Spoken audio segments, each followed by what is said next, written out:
Texas Math Mundo audience. Today I have a very special treat. My favorite all-time UIL story. You know, UIL, Mathematics, Number Sense Calculator, UIL Academics is full of such beauty. You know, oftentimes the highlights are when you get to go to the state meet and put a gold medal around your neck. Those are beautiful, but really, UIL's reach extends far beyond that. There are so many stories, untold, where UIL has helped impact a young individual. Today, I have my favorite story, Kevin Villalta. He went from El Salvador to 5th Ward, Houston, Texas, one of the toughest neighborhoods in Houston, all the way to the halls of MIT. And I know the central role that UIL played in his story. He never made it to the state meet, almost, but he never made it. But I know the role that UIL had in his story, and it's my pleasure to share this story because it's not always about having the gold medal around your neck. Sometimes it's about the journey, and this story about Kevin Villalta is my favorite all-time story. That's right ahead. Let me take a quick moment and ask you that if you enjoy this sort of content, please hit the subscription button and the notification bell, smash that like button, and leave a comment below. It really helps me with the YouTube algorithm, and let's spread this joy, this content, this happiness to more and more people. All right, right ahead we have Kevin Villalta and his UIL story, my favorite UIL story. My name is Salvador, and this is Texas Math Mundo.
Math Mundo audience, I have the distinct pleasure of sharing with you my favorite UIL story of all time. I have with us Kevin Villalta, an MIT graduate with a degree in chemical engineering. His story is my favorite because it's so unique. From El Salvador to 5th Ward, Houston, Texas, to the halls of MIT. Welcome, Kevin. Thank you for having me. Hey, me and you go way back. I'm gonna have so much fun with this interview, and I just think there's so many lessons for people to learn by hearing your story. That's why we're doing this, man. But let's start off with, hey, how you doing, man? What are you up to nowadays? Yeah, right now I'm doing good. Work's been busy, but I have quite a few hobbies I've been into. But overall, yeah, it's been pretty good. All right, well, let's start with, what's work nowadays? Right, so I work at the TCEQ, the Texas Environmental Commission. So what I do is look at chemical plants mainly and see what regulations they have to follow and what pollution sources they have. So it involves both technical aspects, like the engineering side, and also like the policy, legal side of like the Clean Air Act and such. You make sure they're not being naughty with the environment. Correct. Mm-hmm. All right. Okay. Wow. Wow. Wow. I'm sure they're happy to see you come in the door. Hey, so when you're not working, how do you have fun, man? What are your hobbies and interests, and what's your passion? Right. So right now, I think I have quite like three main passions. So one of my passions is I picked it up right after my senior year of college of MIT, and then so I started getting into politics and economics, see how they connect. So I just like reading articles and reading documentaries, interviews of famous economists, stuff like that. So I've been digging into that a lot lately. During the pandemic, I really got into that. Wow, wow. So that's how you're having fun. Yeah, that would be my, if I have nothing better to do, that's what I go to usually. And then when I just want to relax, I typically I'm into movies. I took a film class also in my senior year of MIT, and it really was pretty interesting. It was an interesting class, and I got to really appreciate all the hard work that goes into making movies. So I've been watching every now and I would say quite a number of movies, like every week, and mainly, I've been into Korean movies, the neo noir type. Yeah, they've been making some really good movies lately, so that's what I've been watching lately. You got a favorite one? Oh, I would say A Company Man. It's a Korean movie. It's right up there. But there's quite a few others as well. It's quite a long list of really good movies but they're all up there. Yeah. Wow, wow, wow. Okay. Hey, so I want to get into talk about your journey, man, because your journey, I think, is so interesting, so spectacular. So you came from El Salvador. I must say, every time I have a student from El Salvador, I have to tell them about you. I always tell them, hey, one of my best students ever was from El Salvador, man. So I don't want to hear any excuses. You know what I'm saying? And so, how old were you when you came from El Salvador? So I was roughly 2.5 years old when I came here from El Salvador Wow. With my parents. So you probably don't have much memories over there. No, I did not. I got a chance to travel back there once for citizenship requirements, and I also got to see my family. But yeah, I did not. I don't have many memories of El Salvador. So you came here, and where did you land? I landed in Houston, Texas, specifically Fifth Ward. It's on the east side of Houston. Fifth Ward, Houston, Northeast. Texas. Holy cow. That's known as a rough neighborhood. It is a rough neighborhood. Yeah, it is. So yes. Crime is quite a topic there. So it's really rough. But that's where I grew up. Thankfully, we didn't have any issues during my time there. Yes, exactly. It's one of the rougher neighborhoods, man. So I want to know, so you went into the public education system there. How was your K through 8 preparation? Give it to us. I would say it's probably average because I passed all the tax, then it became Texas Star, TEKS, I think. So Star, all those tests that we were required to take from K through 8, I pretty much passed them with either commended or the highest one. I don't remember, but I think that shows that my preparation was pretty average. Not to say the tests were really helpful for other things, but yeah, I got to pass the test. They are minimal skills tests. No. So there's that. So one thing that I always remember is you said that going into 9th grade, you have never heard of a variable before. That's right. So in 8th grade, I didn't take an algebra class. So going to 9th grade, that was my first algebra class, and we didn't have. So that was my first time seeing a variable before in algebra class in ninth grade. Mr. Douglas Carringer, if I remember correctly. So it was actually Mr. Brewster. Brewster. Yeah. Oh, okay. Yes, I remember him too, actually. Wow, wow.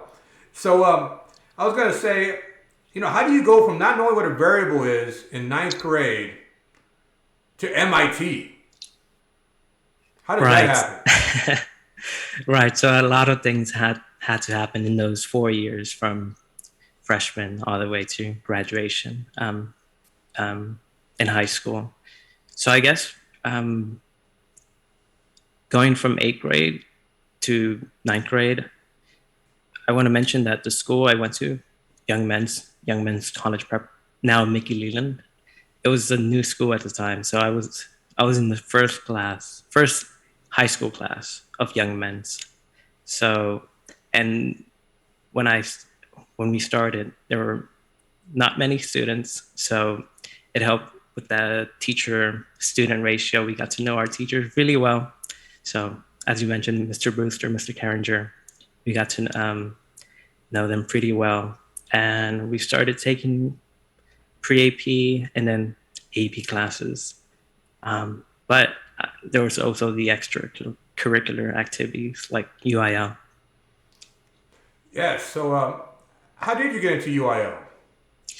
Right. So it started with my science teacher, Mr. Acosta.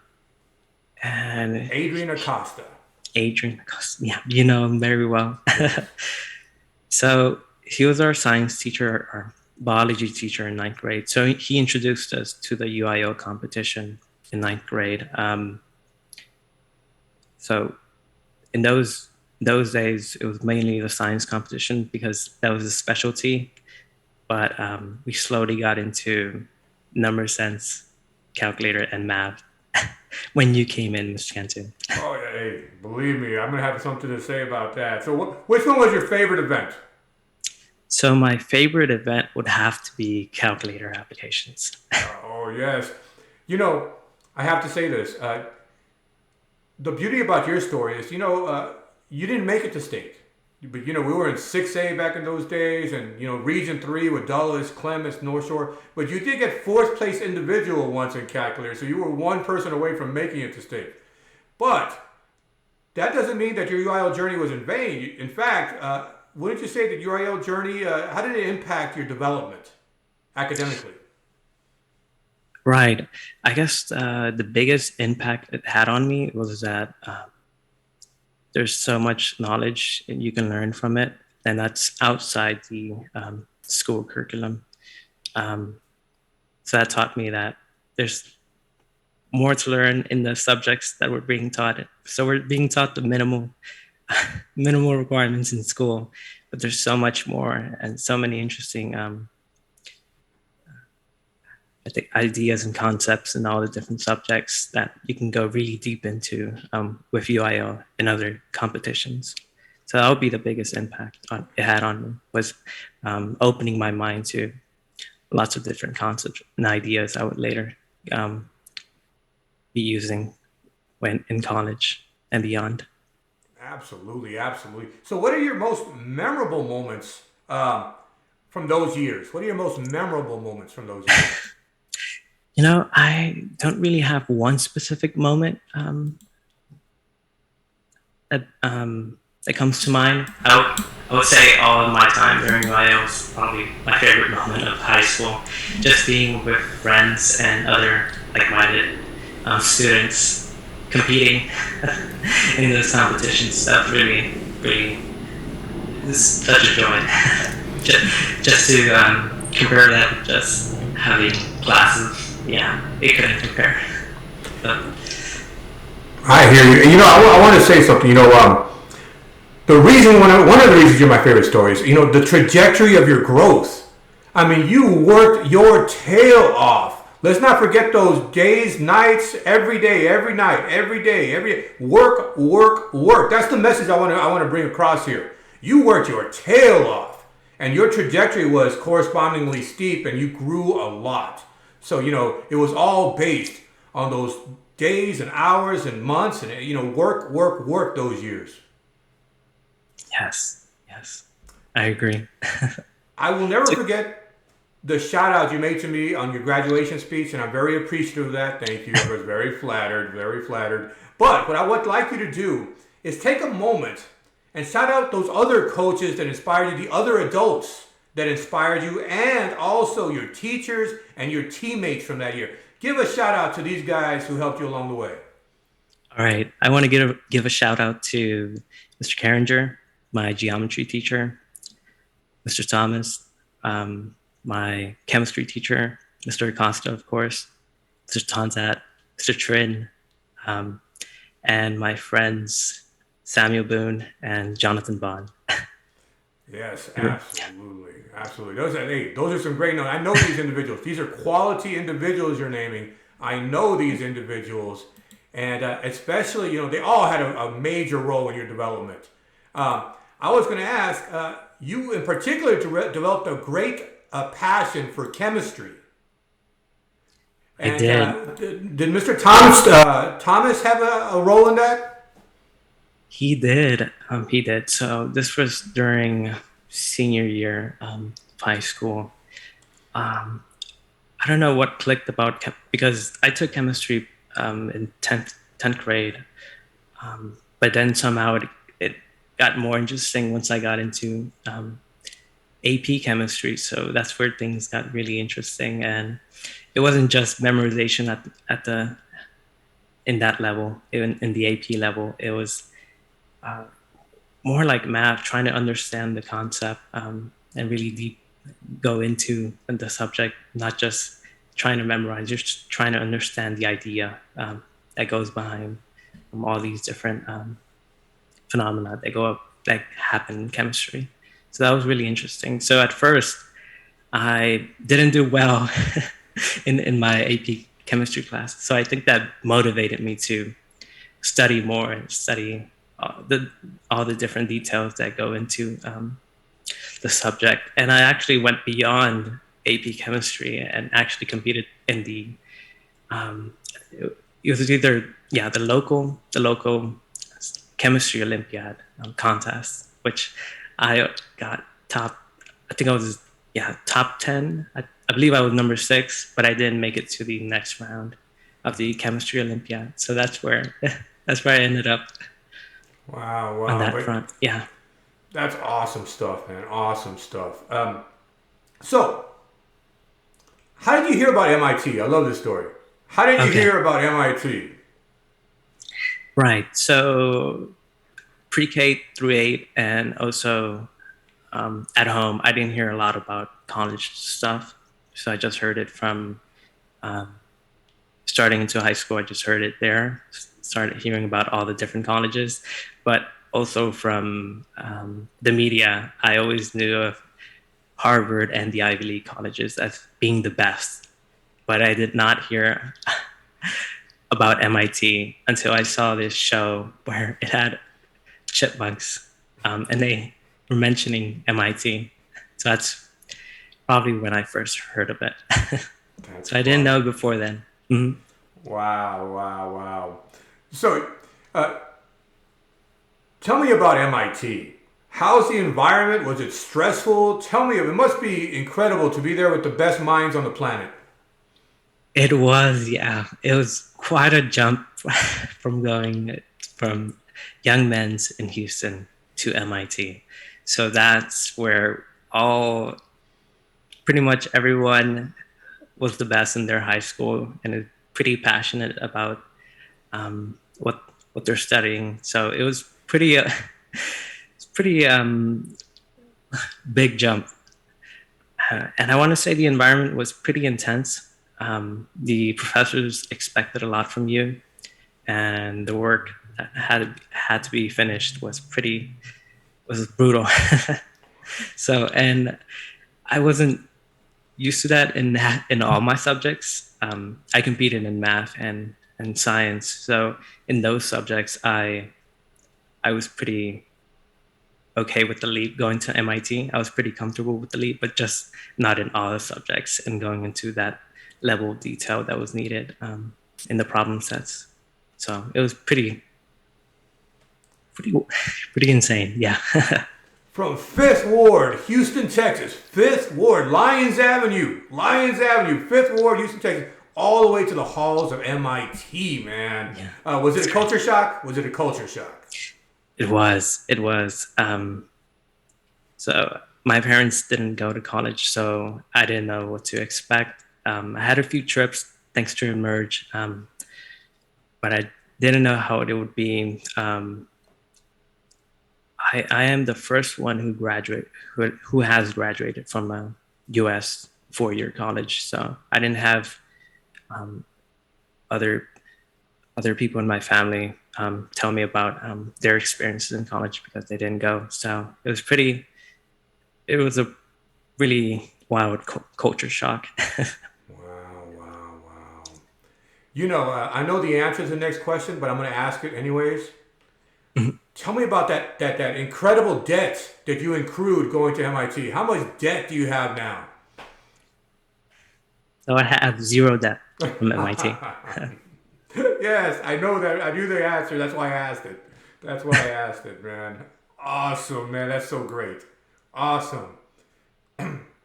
Were you prepared to succeed, and did UIL help in that preparation? Right. So MIT, I chose chemical engineering, so it had a pretty big focus on sophomore year in chemistry classes and also some math classes. And I would say I was very prepared going in the initial chemistry classes, but overall, I think I succeeded in passing all my classes and doing well in most of the, yeah. And UIL, it did prepare me for that initial classes that all MIT students have to take. That really, if you're not prepared, then it can get pretty brutal. Yeah, and stressful. Wow. I remember you way back then. I love your story. I've always loved your story. I tell anybody who is willing to listen to me, so I'm so happy I get to actually tell it on my YouTube channel. Here's what I want to do, because I know the work you put in. I know the work. I was there. I know the work you put in. I want you to give advice to some younger kids, maybe a young you entering in 9th grade. Give some advice to some kids in high school and middle school who are contemplating their own mathematical journey. As an MIT graduate with a degree in chemical engineering from MIT, I want them to hear from you. What do you got to say to them? Right. So if I were to go back, I would say try a lot of different activities.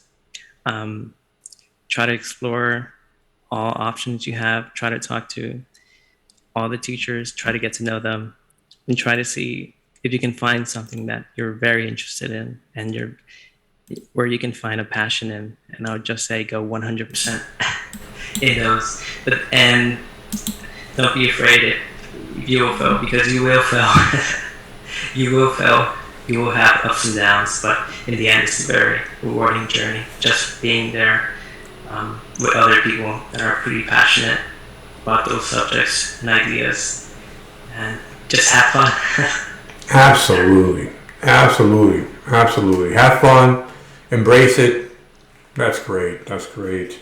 So, your story is far from over. You're still a very, very young man. There's much road ahead. There's much work ahead. There's much journey ahead for you. But what does the future have in store for Kevin Villalta, from El Salvador to 5th Ward to MIT? What's ahead for you? Right. So work-wise, I think I'm going to stay working with pollution. But I do plan on moving from the engineering technical side of it to more of the legal and policy side of it. So I might consider law school sometime in the near future. That's the path I'm considering right now. But it was the technical aspect. I think it'll always be there, even if I go in the legal side. So I'll always be using math and science. Yes, yes. I Yeah. think that's a core love for you, man. I think that's a core love for you. All right, all right. Excellent, excellent, excellent. Uh, Kevin Villalta, any parting words or final thoughts as we conclude this interview? Hmm. Yeah, I would say, like I mentioned before, don't be afraid to fail. You're gonna fail. Um, there's gonna be ups and downs, and there might even be times where you just wanna quit, but it'll get better. Um, and as long as you put in your hard work and have fun with other people, I think it'll turn out good at the very end. Yeah. You know, Kevin, I have to say this. I want to say this. When I think about UIL and my fondest memories, you know, it's not going to state meet, which I've done several times, and there's the glory moments, but my favorite time, I think it's like the athlete who really misses who really misses the locker room. My favorite time is those days after school. You know, when it's just you and me and a group of guys and ladies. You were at all boys school at the time, but Right. it's my favorite time is those every day after school engaged in beautiful mathematics, sharing our passion for that beautiful mathematics. That's what my favorite memories are. I will always remember that as fond memories. Our trips on Saturdays, the growth that I got to witness in you. You know, every week I pay attention to your scores, and your growth was astronomical. And those are beautiful, fond memories. And I love the fact that we still stay in touch after all these years. We go to taquerias, have a good time. I get to know what's happening in your life. You know, teaching keeps you connected, man. So I know I made the right choice because think how beautiful it is for me to look at you and see how you grow and your path in life, man. I feel very connected, and I just feel so privileged to have been part of your story. Thank you, Scanton. I want to say thank you. I appreciate you. Your story is my favorite all-time UIL story, and I look forward to seeing what's ahead for you, man. Thanks very much. You're welcome, Scanton. All right. Thank you again. Farewell, buddy. Farewell. Okay. Thank you. Wow, what a great story. What a great interview with Kevin Villalta. My favorite UIL story. This young man had an incredible journey, and his journey continues, and I wish him the very best of luck. Let me stop and ask that if you enjoy this sort of content, that you please hit the subscription button and the notification bell, that you smash that like button, and that you leave a comment below. It helps me out with the YouTube algorithm. I have plenty of wonderful things in store for this channel. Please, I thank you for everything, and I thank you for your support. My name is Saul Cantu, and this is Texas Math Mundo. Farewell.